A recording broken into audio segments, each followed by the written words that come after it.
I'm a 35-year-old guy who's been married for 8 years to my wife, Sarah. We live in a typical suburban neighborhood where everyone knows everyone, and weekend barbecues are pretty much a regular thing. Last Saturday, I was manning the grill at our place, flipping burgers while neighbors wandered around our backyard with beers in hand. Perfect weather, good food, relaxed vibes. Sarah was over by the patio table, already 3 glasses of wine deep, getting louder and more animated with each sip. Nothing unusual there. She always gets a bit dramatic when she drinks. Then I heard my name mentioned, and everything changed. Sarah's voice carried across the yard. Seriously, though, who wants to trade husbands? Mine comes with low maintenance requirements and absolutely zero ambition whatsoever. The entire yard went silent. I felt every single person turn to look at me, then back at her. The guys around the grill were suddenly very interested in their shoes. The silence was suffocating. Then Karen, our recently divorced neighbor from 3 houses down, stepped forward smiling. You know what? I'll take him. When should I pick him up? I watched Sarah's smug expression crumble. She clearly expected everyone to laugh along with her joke, not actually respond to it. I set down my spatula and walked over. Well, honey, I really appreciate you marketing me like this. Should I start packing now, or do you want to help me load the truck? Sarah's face went pale. It was just a joke, she stammered. I crossed my arms. Was it? Because Karen here seems pretty serious. And honestly, after that glowing review you just gave me, I'm thinking she might be getting a good deal. Karen moved closer, obviously enjoying the chaos. Low maintenance sounds perfect to me, and ambition is overrated. I prefer someone who knows how to actually enjoy life. The neighbors were trying not to stare, but completely failing. I could see wives whispering to each other, and some of the guys were actually smirking. Sarah tried to laugh it off. Everyone knows I was kidding around. I looked at her. Do they? Because it sounded like you were trying to get rid of me, and now that someone's actually interested, you seem pretty upset about it. She grabbed my arm hard enough to leave marks. Can we talk privately? I pulled free gently. Why, you didn't mind discussing my shortcomings publicly a minute ago. What changed? Karen was still standing there, arms crossed, watching everything unfold with obvious amusement. The offer still stands. I'm not going anywhere. Sarah shot her a death glare. This is between me and my husband. I shook my head. Actually, you made it everyone's business when you tried to auction me off at a neighborhood barbecue. Karen has as much right to be part of this conversation as anyone else here. The tension was unbearable. Sarah was calculating, trying to figure out how to regain control, but the damage was done. She'd humiliated me publicly, and now everyone was watching her scramble. Fine, she said through gritted teeth. We'll discuss this at home. I tilted my head. Will we? You've already made your position crystal clear. Low maintenance, no ambition. That was your professional assessment of your husband, delivered to a crowd. So what's left to discuss? She was desperate now. You're being ridiculous. You know I didn't mean it like that. How did you mean it then? I asked. Karen chimed in. I heard a woman who doesn't appreciate what she has, and frankly, that's her loss. Sarah whirled on her. Nobody asked you. I stepped in. You literally asked everyone here. Karen nodded. You asked who wanted to trade husbands. Now you're mad because someone took you up on the offer. The party had completely died. Everyone was watching this unfold like their personal reality show, and honestly, I was done caring. Sarah realized she was losing badly. We're going inside now. I raised an eyebrow. Are we? Because I'm actually having a good time out here. The company's better than expected. Karen smiled at that. Much better company. Sarah's face turned red. Choose them or me. I looked around at the neighbors, then at Karen, then finally at Sarah, the woman who just publicly humiliated me. That's an interesting ultimatum from someone who spent 5 minutes explaining why I'm not worth keeping. Her expression told me everything.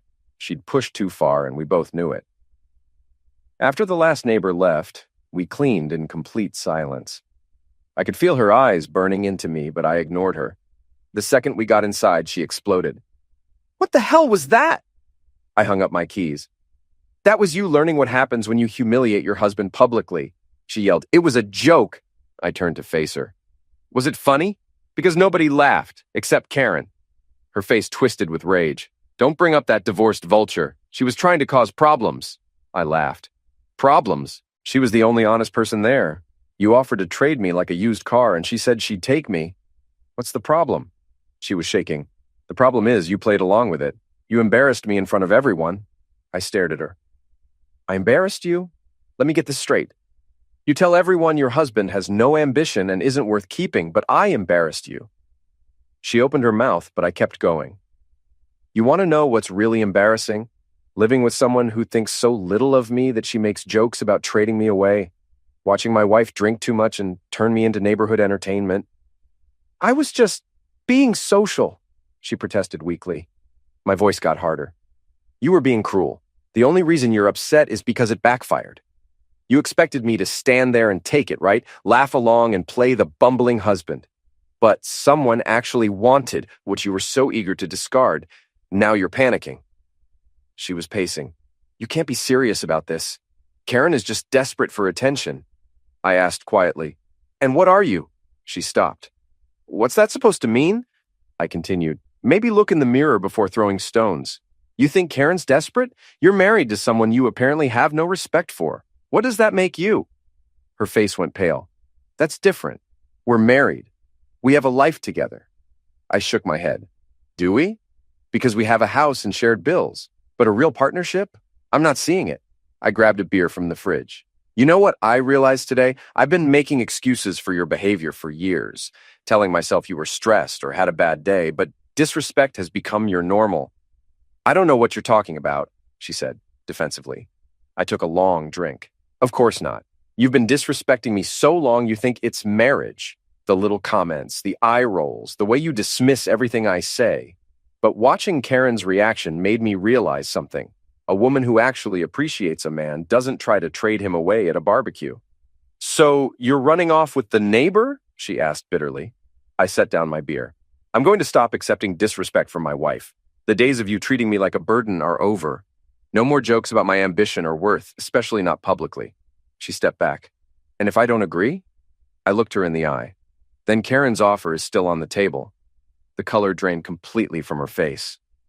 You wouldn't. I said simply, try me. We stared at each other for what felt like forever. She was trying to regain control, but I wasn't backing down. This is ridiculous. You're overreacting to one stupid joke. I asked her, when was the last time you said something genuinely nice about me? When did you last build me up instead of tearing me down? She opened her mouth, then closed it. That's what I thought, I said quietly. My phone buzzed with a text. I smiled when I saw Karen's name. Hope you're okay after that drama. If you need to talk, I'm right next door. Sarah noticed my expression. Who was that? I showed her. Karen. Her eyes went wild. Delete it. Block her number. I don't want her contacting you. I looked at her like she was crazy. Why would I do that?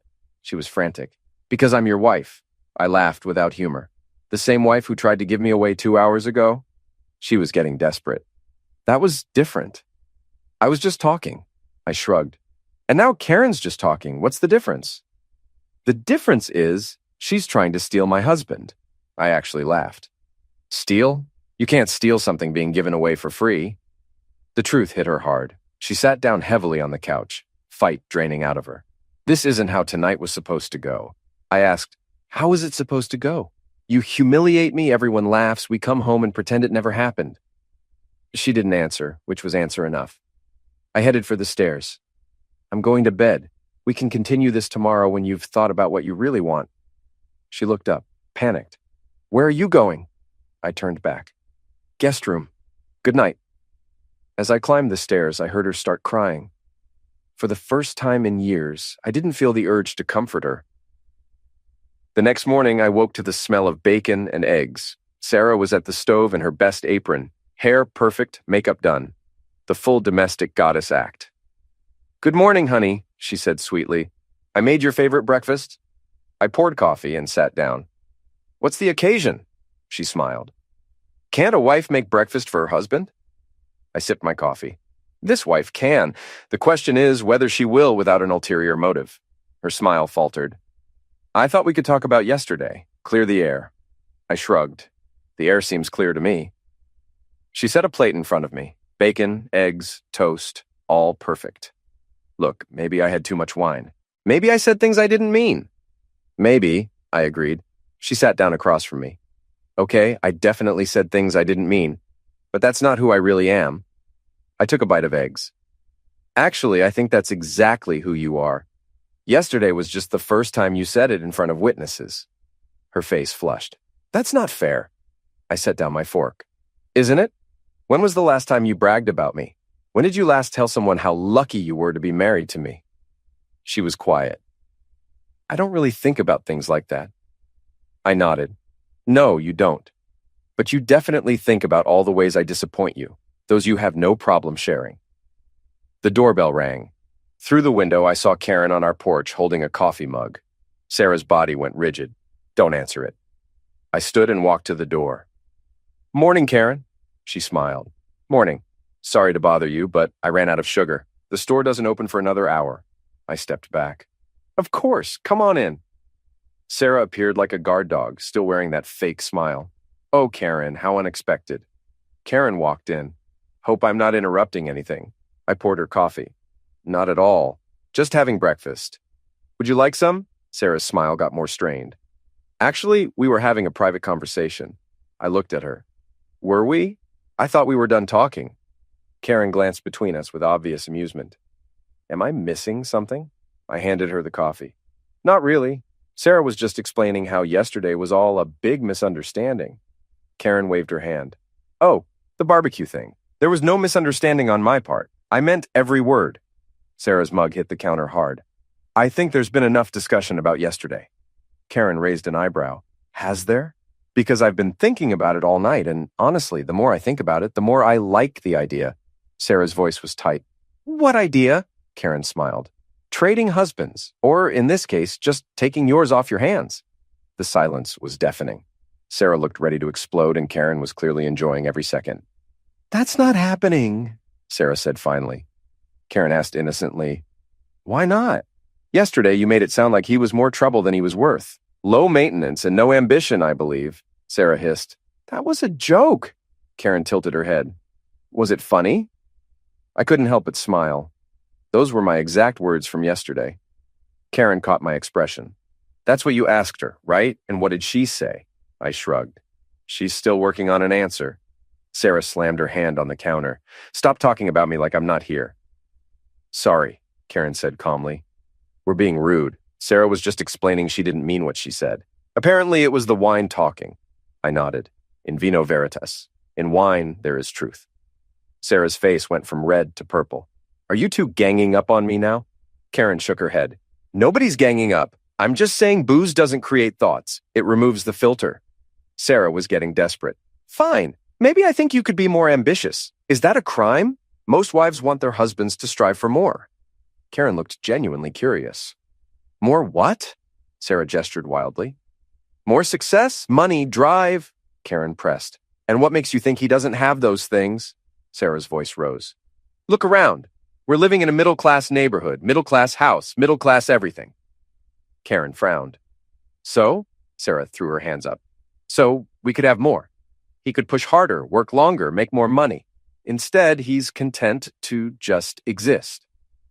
I set down my coffee cup and looked at her. And there it is. The real truth. She looked confused. What truth? I said quietly. You're embarrassed by our life. You're embarrassed by me. She backpedaled. That's not what I said. I shook my head. It's exactly what you said. You just used different words. Karen was watching this like the most fascinating thing she'd ever seen. Can I ask you something? Sarah snapped. What? Karen asked simply. What exactly do you contribute to this household? Sarah's mouth fell open. Excuse me? Karen repeated. Simple question. You're criticizing your husband for not being ambitious enough, not making enough money, not pushing hard enough. So what do you bring to the table? I'm his wife, Sarah said defensively. Karen shrugged. That's not a contribution. That's a title. The silence was heavy. I could see Sarah's mind racing. I take care of the house, she said finally. Karen asked, Do you work? Sarah hesitated. I'm between jobs right now. Karen leaned forward. How long? Sarah looked at me desperately, but I just waited. A few months, she said weakly. I corrected her quietly. Try 18 months. Karen's eyebrows shot up. 18 months. And you're criticizing him for lack of ambition? Sarah was flustered. That's different, Karen asked. How? Sarah struggled. Because I'm looking for the right opportunity. For 18 months, Karen said flatly. Sarah's voice shook. This is none of your business, Karen smiled. You made it my business yesterday when you offered to trade him to me. I stood and walked to the window. Outside, neighbors were living their normal Sunday lives. Inside, my marriage was falling apart, and honestly, I was okay with that. You know what I realized last night? I said without turning around. I've been apologizing for who I am for years, making excuses for why I'm not rich enough, successful enough, ambitious enough for you. Sarah protested. That's not true. I turned back. Isn't it? How many times have you told me to ask for a promotion? Suggested I look for a better job? Made it clear what I do isn't good enough? She was silent. I continued. Here's the thing. I like my job. I'm good at it. It pays well enough for us to live comfortably, and most importantly, it gives me time to actually enjoy life instead of chasing some impossible standard of success.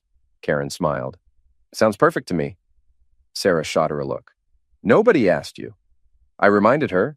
Actually, you did yesterday, and my answer hasn't changed, Karen added. When do you want me to pick him up? The question hung in the air like smoke.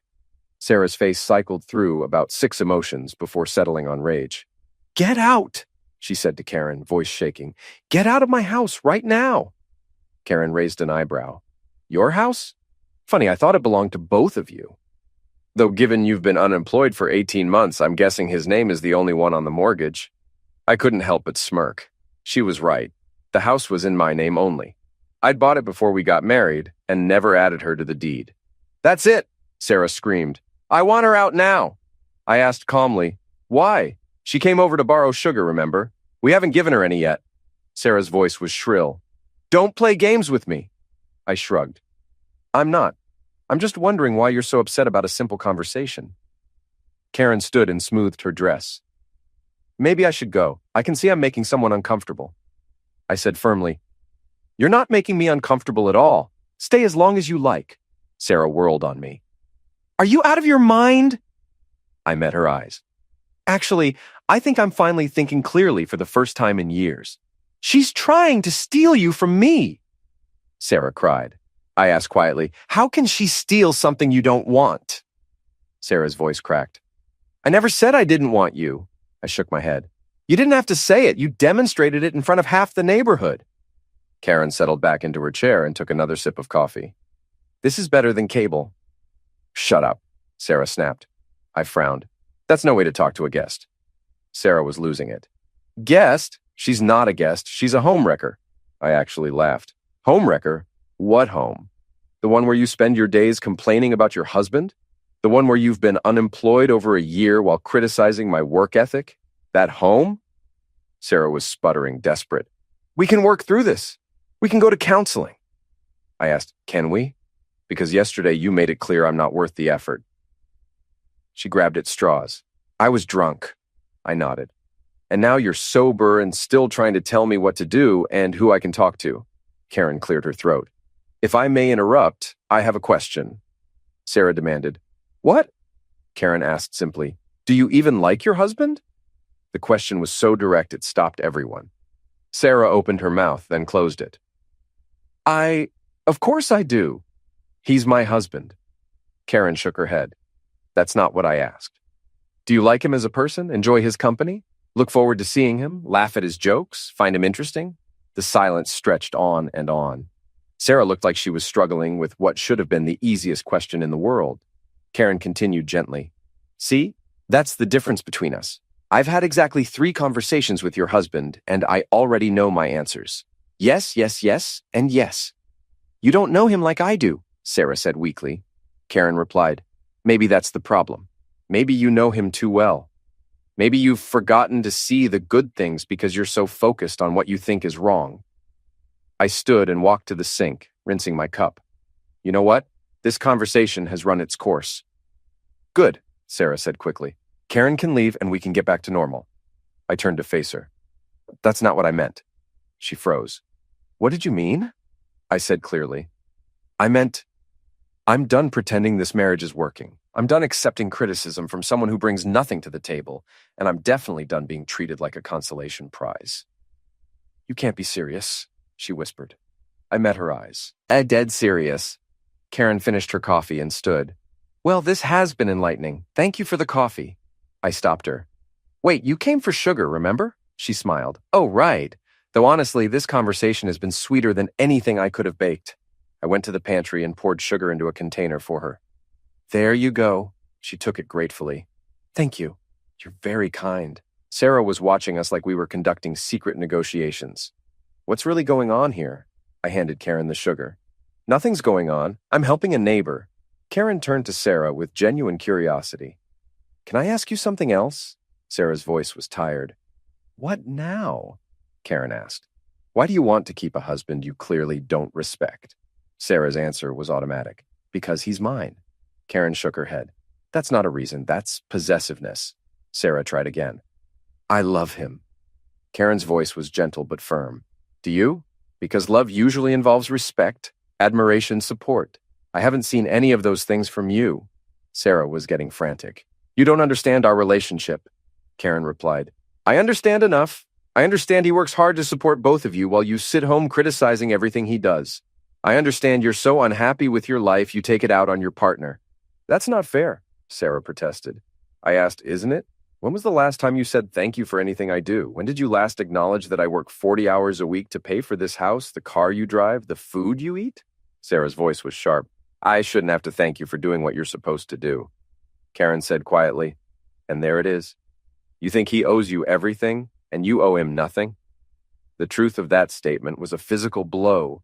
Sarah actually stepped backward. That's not, I cut her off. Yes, you do. You think being married to you is reward enough for everything I provide? You think I should be grateful you tolerate my presence? Stop twisting my words, she cried. I shook my head. I'm not twisting anything. I'm finally hearing them clearly. Karen headed for the door. I should really go. But thank you again for the coffee and sugar. I followed her. Anytime, she said quietly so only I could hear. I mean that. Anytime. I nodded. I know. After she left, I turned to find Sarah standing in the hallway, tears streaming down her face. How could you do this to me? I asked. Do what? Her voice broke. Humiliate me, flirt with another woman in front of me, act like our marriage means nothing. I laughed without humor. Our marriage? What marriage? The arrangement where I work and pay bills while you complain? That marriage? We took vows, she sobbed. I nodded. Yes, for better or worse, in sickness and in health, to love and to cherish.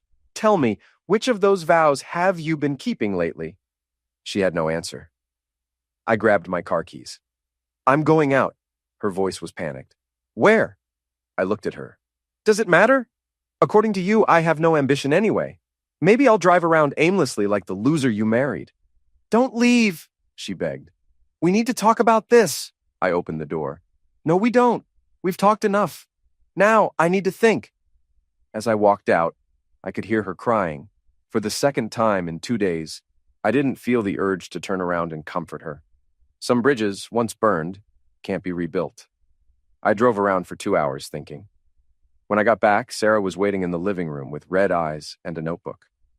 I wrote down all the things I appreciate about you, she said, holding it up like a peace offering.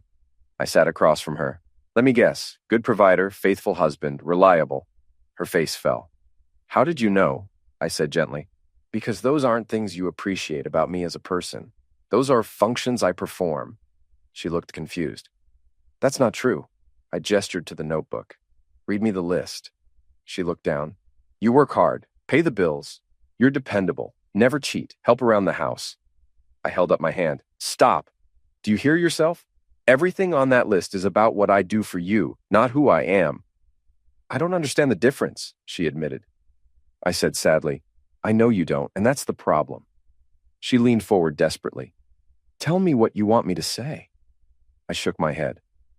I don't want you to say anything. Words are cheap. You've proven that. Her voice cracked. Then what do you want? I looked at her for a long moment. I want you to pack your things. The color drained from her face. What? I repeated clearly. Pack your things and leave. She was shaking. You can't be serious. This is my home.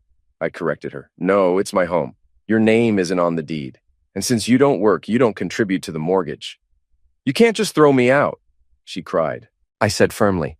Actually, I can, and I am. Her voice was small. Where will I go?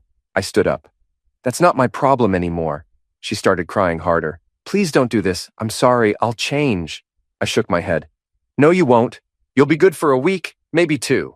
Then you'll go right back to treating me like garbage. I'm done with that cycle. I love you, she sobbed. I looked at her sadly.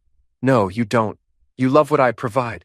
You love having someone to blame for your unhappiness. But you don't love me. My phone buzzed with a text from Karen. Everything okay? Saw you drive off earlier? Sarah noticed me checking it. Is that her? I nodded. Yeah. Her voice was dangerous. Delete it. I looked at her calmly. No. She was desperate. I'm your wife. I should come first. I held her gaze. You should. But you made it clear yesterday you don't want to be first. You want to be right. You want control. You want to be the sufferer. I headed for the stairs. You have until tomorrow morning to pack your things. And then what? She called after me. I stopped. Then you figure out how to be an adult for the first time in 18 months. Her voice was shrill. This is all her fault. She put these ideas in your head. I turned around. Karen didn't put anything in my head. She just pointed out what was already there. The difference is she sees value in what you've been throwing away. So you're choosing her over me? Sarah demanded. I shook my head. I'm choosing respect over disrespect. Appreciation over criticism. Someone who actually wants me around. She was sobbing. I want you around. I said quietly, only because you're afraid of being alone. That's not the same thing. I went upstairs and pulled suitcases from the closet. When I came back down with them, she completely broke down. Please, we can work this out. We can go to counseling. I set the suitcases in front of her. 8 years too late for that conversation. She grasped at anything. I'll get a job. I'll contribute more. I said calmly, you should get a job, but not for me, for you. She stared at the suitcases. I won't do it. I headed back upstairs. Then I'll do it for you. I started throwing her clothes into the suitcases. She followed, grabbing things from my hands. Stop. You can't do this. I kept packing. Watch me. What about our vows? She cried. What about for better or worse? I zipped up a suitcase. This is the worst, and I've had enough of it. It took 20 minutes to pack everything of hers. When I brought the last suitcase downstairs, she was sitting on the couch sobbing. Where am I supposed to go? I set down the suitcase. Your sister's? Your mother's? A hotel? I don't care. I don't have any money, she said desperately. I looked at her. Then maybe you should have thought about that before spending 18 months criticizing the person who pays for everything. She looked up with desperate eyes. What if I promise to change? What if I prove I can be better? I shook my head. I'm not interested in your promises. I'm interested in my peace of mind. I carried her suitcases to the front door. You have until noon tomorrow to get the rest of your things. After that, I'm changing the locks. She stood shakily. You're really throwing away 8 years of marriage. I turned to face her one last time. I'm not throwing anything away. You already did that when you decided I wasn't worth keeping. As I opened the door, Karen was walking up her driveway. She saw the suitcases and understood immediately. Need any help? She called out. Sarah shot her a look of pure hatred. This is all your fault. I said firmly, no, this is your fault. Karen just had the courage to say what everyone else was thinking. Sarah grabbed a suitcase and stormed to her car. You'll regret this. I called after her. The only thing I regret is waiting this long. After she drove away, Karen walked over. You okay? I nodded. Better than I've been in years. She smiled. Good for you. That took guts. I shrugged. No, it took self-respect. I just forgot I had any for a while. She touched my arm gently. Well, if you need anything, you know where to find me. I looked at her and smiled. I might take you up on that. Her eyes sparkled. I hope you do. As I watched her walk back to her house, I felt something I hadn't felt in years. Hope. 3 weeks later, I was back at the grill, flipping burgers in my backyard. This time, Karen stood beside me, mixing the salad. The mood couldn't have been more different. No awkward silence, no tension, just two people enjoying the moment. So, how's the neighborhood rumor mill treating you? She teased, tossing lettuce into a bowl. I chuckled. Mixed results? Half the wives think I'm some kind of hero. The rest think I'm an idiot, she smirked. And the husbands? I grinned. They've been giving me those knowing looks and asking for advice. Sarah had stopped by twice since then. Once to grab a few things, once to beg for another chance. I stayed firm both times. The divorce papers were already in motion. Any second thoughts? Karen asked. Only that I waited too long, I said. She smiled and kissed my cheek. Well, I'm not complaining about your timing. The doorbell rang. Through the peephole, I saw Sarah. She looked rough, messy hair, puffy eyes, wearing the same clothes as before. I opened the door but didn't invite her in. What do you want? I got a job, she said quickly. At Target. I start Monday. I'm trying to fix things. I nodded. Good. You should have done that a year and a half ago. Please, she pleaded. Can we talk? Without her here? Karen moved quietly in the kitchen, giving us space. There's nothing left to talk about, I said. It was just a stupid joke at a barbecue, and you're ending our marriage over that? It wasn't one joke, I told her. It was 8 years of disrespect. That barbecue was just the last straw. She grabbed my arm. I'll do anything. I'll even sign a prenup if we remarry. I almost laughed. There won't be a next marriage? Because of her? She asked bitterly. No, I said. Because of you. Tears welled up. I heard you're dating her. We're getting to know each other. She's not better than me. Actually, she is, I said calmly. She values what she has instead of whining about what she doesn't. I can value you too. No, you can't, I said. Deep down, you still think I'm beneath you. You're not here because you miss me. You're here because you're scared to be alone. She started crying. That's not true. Prove it, I said. Tell me one thing you truly love about me that has nothing to do with what I can give you. She opened her mouth, then shut it again. Silence stretched between us. Exactly, I said softly. Take care of yourself. As I went to close the door, she stopped it with her hand. The neighbors hate me now, she whispered. That's not my problem. They think I'm a terrible person. I met her eyes. Maybe ask yourself why. I never meant for it to end like this. Yes, you did, I said. You just didn't think it would cost you anything. Goodbye, Sarah. I shut the door and listened as she cried, then heard her car start and leave. Karen appeared in the doorway. You okay? Yeah, I said. Perfect. She gave me a knowing look. Liar, that couldn't have been easy. It was easier than I thought, I admitted. I'm done feeling guilty for wanting to be happy. She wrapped her arms around me. Good, you deserve that. I kissed her forehead. So do you. I am, she said softly. For the first time in years, I'm with someone who actually wants me here. We went back to the kitchen. As we worked together, I realized this was what a real partnership looked like. Respect, teamwork, and genuine care. You know what's funny? Karen said. What? She did me a huge favor at that barbecue. I raised an eyebrow. How's that? She basically handed me the right man, she laughed. All I had to do was say yes. I pulled her close and kissed her. Then maybe we should thank her. She smiled against my lips. Maybe we both should. Later, we sat on the porch watching the sunset. Karen's phone buzzed. She smiled. My ex, she said. He heard about us. What'd he say? She showed me the text. Heard you upgraded. Good for you. Karen laughed. He's right. I did upgrade.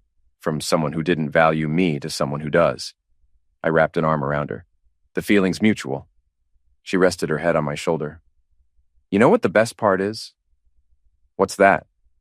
I don't have to fake being thankful for basic respect anymore. And you don't have to apologize for just being yourself. As the sky faded into shades of pink and gold, I realized something. The worst moments can sometimes open the door to the best ones. Sarah's cruelty at that barbecue had set me free. Karen was right. She'd upgraded. So had I. For the first time in 8 years, I was with someone who saw my worth, someone who didn't chase perfection but enjoyed peace. The gossip would die down soon enough. Sarah would move on. But sitting there with Karen, watching the sun disappear behind the trees, I knew one thing for sure. I hadn't taken the easy road, but I had taken the right one. And that made all the difference.